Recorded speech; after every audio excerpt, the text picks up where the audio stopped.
Good evening, ladies and gentlemen. I'm your host, Dylan Ettinger, and I'm coming at you live from the President's Lounge for another episode of Hot Seat Economics.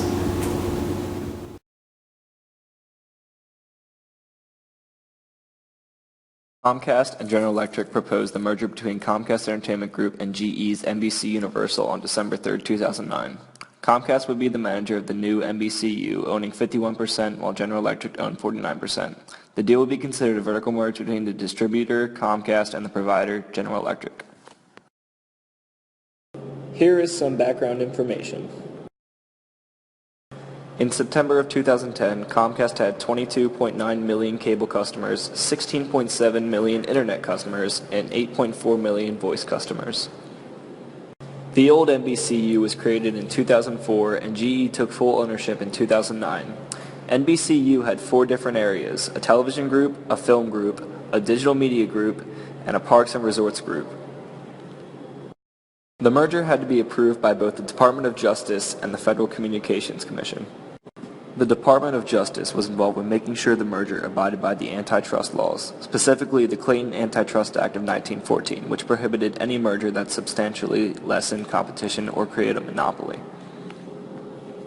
The FCC was looking at the merger from a public interest perspective that included diversity and localism.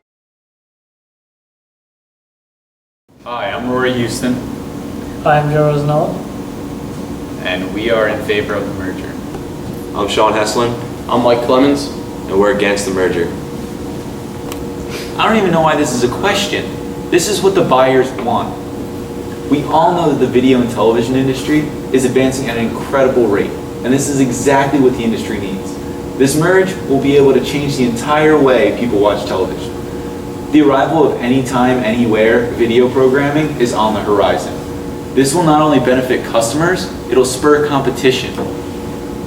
Letting the largest cable operator in history to obtain one of the nation's top video producers will change the market for media companies. The merger will give consumers less choices, which is the opposite of what they want. By letting 2 of the largest media companies join forces, they have the ability to have a greater control on price and quality. But you're missing the facts. This is going to be a vertical merge, which means that it's 2 companies that do completely different things coming together to create one product. NBCU needs a way to distribute its content. And with this merger, Comcast will become its distributor. In no way will it limit its choices. If anything, consumers will have more choices than ever before with a behemoth like Comcast backing the creation of new content. This merger between Comcast and NBC is unlike any other in the history of the video marketplace. This merger is a big deal. If this deal goes through, we would be allowing the largest cable operator in history to take over the nation's best video content producers. Clearly, this is going to have an effect on the market. Consumers will definitely be affected. These 2 companies are 2 of the biggest players in the current market, and by allowing them to combine, we'll give them the ability to take advantage of the worst aspects of the video market. Not only this, but they will be able to extend them into the future market. Mergers such as these have already been recognized and approved by the FCC. Vertical combinations are proven to not have any threat on competition. Anyway, we'll move on. 6 out of every 7 channels will have no affiliation with either Comcast or NBC. About 85% of channels would be completely independent from either company. It's not just independence either, it's revenue. At least that's what the uneducated skeptics are saying. But with this merger, only about 12% of overall cable network advertising and affiliate revenues will belong to NBCU. This includes all the different stations and channels under the NBCU name. 12% is an extremely low number. It puts Comcast and NBCU nowhere near close to achieving monopoly. You guys both say that this is a vertical merger. Although this may be true, the effects of this merger will still ultimately have an effect on horizontal competition. This merger will do many things, one of which is the fact that it will allow Comcast and give them the incentive to raise prices for consumers. Not only this, but Comcast will be able to block competitive entry for other cable providers. To me, this sounds like a monopoly. Comcast is the nation's largest cable operator, largest broadband service protector, and one of the leading networks for providing regional cable sports and news.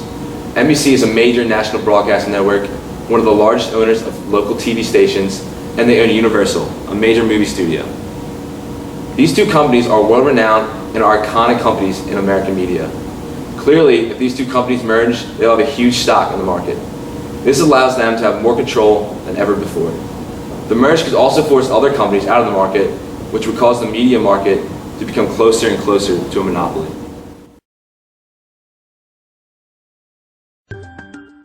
So what will bringing Comcast and NBC Universal together really mean for you? It'll mean more shows and movies the way you want, like movies on demand the same day they come out on DVD, more episodes of your favorite TV shows, anytime, anywhere, and more new ways to interact with your TV, computer, even mobile devices. Innovation, competition, and better choices for customers everywhere. Comcast and NBC Universal, the future of media and entertainment. Comcast brought millions of people closer to NBC Universal's coverage of the biggest Olympic Winter Games ever, with the most coverage of the most events on every device, and the most hours of streaming video on the NBC Sports Live Extra app, including the X1 platform from Xfinity. Comcast was honored to bring every minute of every medal of NBC Universal's coverage to every screen. So what's next? Rio 2016. Welcome to What's Next, Comcast NBC Universal. Thanks, Dylan. I'll start back up by saying these companies have the consumer's interest first. They're pushing for this merge with the intention of improving the television industry for the buyer. These are two very reputable companies. Rory, that is where you are wrong. You say that Comcast is a reputable company? Yeah, I believe both NBC and Comcast are great companies. Well, that's where I disagree.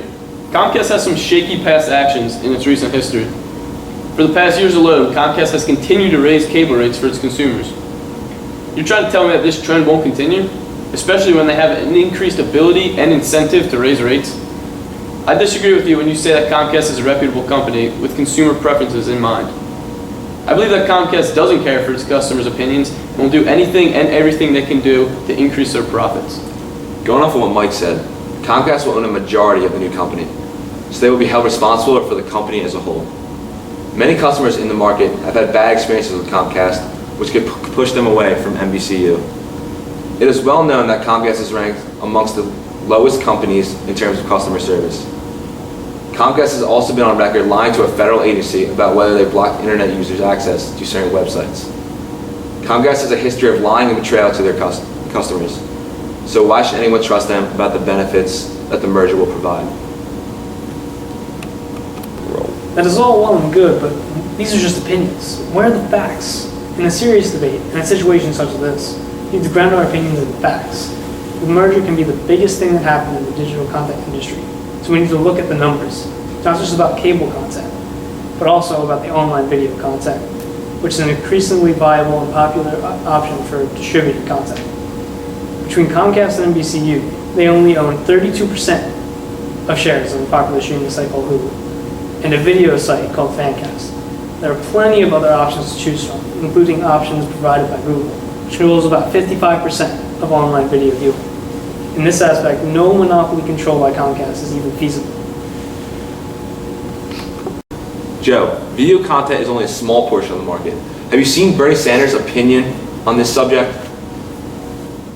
I'm making this video because we are living in a time of excessive and dangerous media consolidation, and I would very much appreciate your helping me do something about that. Over the past few decades, the number of corporations that control what Americans see, hear, and read every day has shrunk dramatically through a series of mergers and acquisitions.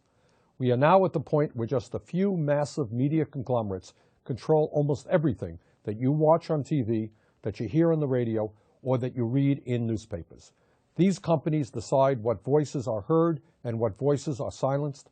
They decide whether important measures get covered accurately or even whether these issues get covered at all. They can make these important decisions because they often own everything from production of content in the studio to the distribution of that content to your homes.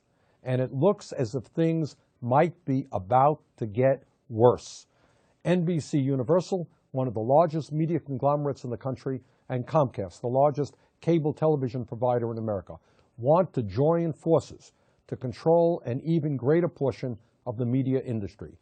In order to smooth the waters, Comcast has doubled the amount of money they make in campaign contributions and have now contributed to 3/4 of the members of the House and half the Senate.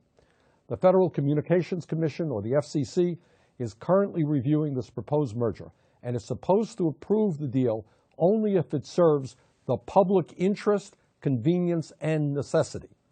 The NBC-Comcast merger clearly does not live up to that standard, and I've written the FCC to tell them to reject that merger.